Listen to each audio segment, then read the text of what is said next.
CBN Madrugada. Apresentação Alves de Melo. Muitos pacientes pagam um plano de saúde durante vários anos e no momento em que mais precisam, algum procedimento é negado pela operadora. Um estudo divulgado recentemente pela Faculdade de Medicina da Universidade de São Paulo revela que o problema acontece com os procedimentos mais caros, principalmente os de tratamento de câncer, como quimioterapia e radioterapia. Sobre esse assunto eu converso agora com a advogada especialista em Direito à Saúde, Melissa Ariel Pires. Doutora Melissa, muito obrigado por atender ao convite da CBN e pela gentileza da entrevista. Imagina, eu que agradeço o convite. Boa noite. Bom, existem muitas dúvidas, das pessoas que vão contratar um plano de saúde, principalmente no contrato, que é repleto de termos técnicos e o público em geral não entende, né? Pois é. Então, é sempre bom que se consulte um especialista no assunto antes da contratação de planos de saúde. Existem diversos tipos de produtos e serviços que depende do que a pessoa realmente necessita. Então, é preciso consultar realmente um advogado ou um especialista no assunto para saber se aquele produto específico que você está contratando atende à sua expectativa de atendimento médico. O que diz a legislação em relação aos contratos e em relação também às coberturas de tratamentos como quimioterapia e radioterapia, doutora Melissa? Existe um rol de procedimentos da ANS, Agência Nacional de Saúde, que elenca os procedimentos que devem ser cobertos pelos planos de saúde contratados após 98, que foi quando veio a lei que regulamentou a saúde suplementar. Só que existem contratos antigos, celebrados antes da lei, que não tem essa cobertura do rol de procedimentos da ANS. E aí sim é onde moram os maiores problemas envolvendo planos de saúde. Sim. Em relação ao tratamento de pessoas com dengue, o que diz a legislação? Havia dúvidas, até algum tempo a esse respeito.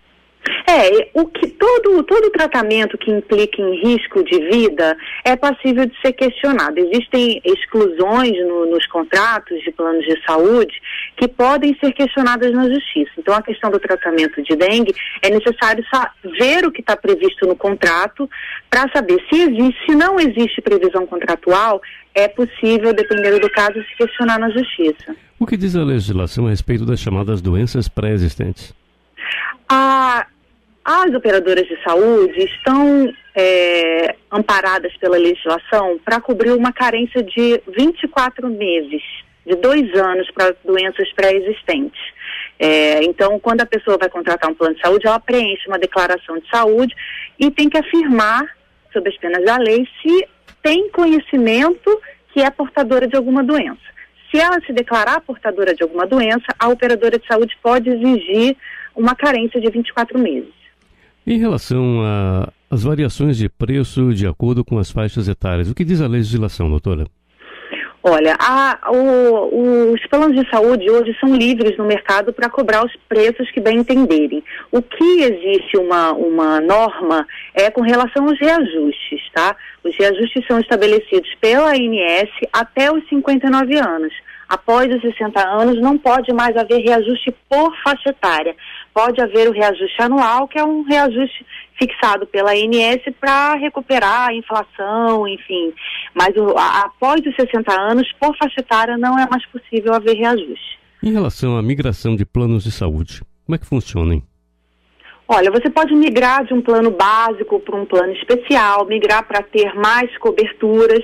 Agora, é preciso ver que se você mudar para um plano que exige vai te favorecer uma maior cobertura, é possível que seja exigido uma carência. Então é preciso que a pessoa seja informada se a migração vai exigir dela um cumprimento de carência.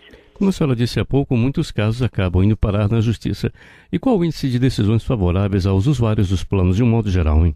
Olha, as decisões são, na maioria das vezes, a favor do consumidor, tá? Porque a relação entre os planos de saúde, ela é regida pelo Código de Defesa do Consumidor. E o CDC é uma legislação que protege o consumidor. Então, quem trabalha com planos de saúde sabe que realmente os consumidores são acolhidos pelo Poder Judiciário quando envolve risco de vida, principalmente quando envolve risco de vida. Mas, de qualquer maneira, as decisões têm que ser tomadas, né, devido às próprias circunstâncias, de uma maneira bem rápida. Ah, sim. Normalmente, quando envolve risco de vida, a gente pede o que a gente chama de liminar, né, para antecipar a decisão final para o início do processo, de forma a evitar danos maiores ao cidadão. Eu estou conversando aqui na CBN com a doutora Melissa Areal Pires, advogada especialista em direito à saúde. Como disse há pouco, doutora Melissa, existem nos contratos muitos termos técnicos. Como é que está o debate para tornar isso mais acessível ao consumidor, hein? Olha, falta muita informação realmente na parte de direito à saúde, na parte envolvendo planos de saúde. As pessoas realmente não sabem onde questionar. É possível ser feito indagações à Agência Nacional de Saúde, tá, que presta um serviço de informações ao consumidor. Os órgãos de defesa do consumidor também estão aí para poder orientar, e existem também os advogados especialistas no assunto que podem prestar esse tipo de informação. A gente tem a relação entre o consumidor e o plano de saúde é uma relação contratual. Então, é realmente necessário que hajam termos técnicos para preservação dos direitos de todas as partes, tanto do consumidor como dos planos de saúde. Então, realmente, às vezes, é necessária a consulta de um especialista no assunto. Naquele contrato deveria constar pelo menos um glossário, assim, né? Para a pessoa ter uma noção geral, né? Porque é muito complicado. Mas assim, quando você contrata um plano de saúde, o plano de saúde, ele é obrigado a te dar todas as informações. Se você tem alguma dúvida, você tem que questionar, você tem que perguntar, e ele tem que te dar essa informação. Se tiver algum problema de informação, a operadora de saúde, depois ela pode ser responsabilizada na justiça pela falta da informação. Agora, também se questiona, a senhora disse há pouco aí da variação, né, das faixas etárias e também dos reajustes. Agora, os índices estão, em muitos casos, acima da inflação, né? Existem muitas questões, assim, o reajuste hoje, como é até os 59 anos, existem casos que as operadoras aplicam aos 59 anos um reajuste abusivo, por exemplo, de 60%, 70%, 80%, já vi casos de até 100%. Então, esse reajuste abusivo também tem sido muito questionado na Justiça. Como é que a pessoa deve proceder para recorrer à Justiça, por exemplo, num fim de semana? Surge lá uma situação imprevista e essa cobertura é questionada pelo plano de saúde. Como é que a pessoa faz, hein? Como é que ela pode recorrer, por exemplo, num fim de semana? No fim de semana existem plantões judiciários, tá? Cada final de semana é realizado num local específico, que é divulgado pelo Tribunal de Justiça, e a pessoa tem acesso à Justiça através desse plantão judiciário. Qual foi o caso assim mais emblemático que a senhora já encontrou em relação a divergências entre pacientes e planos de saúde? Olha, as questões mais emblemáticas são as que envolvem emergências e urgências. A carência para casos de urgência e emergência são 24 horas.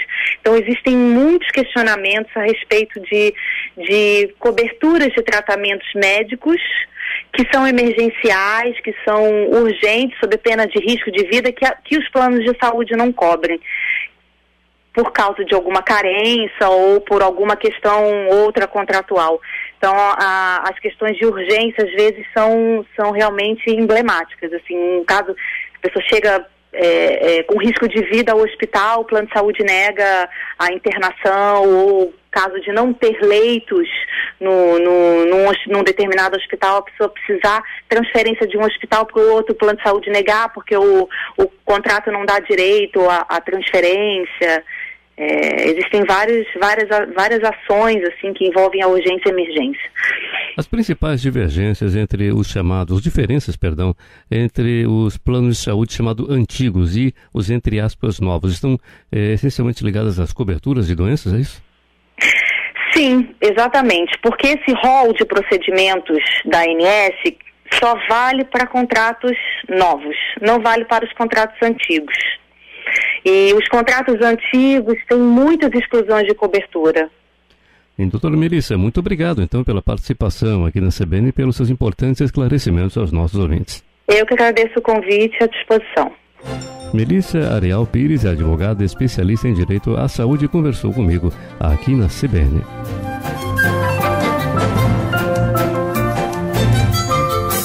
CBN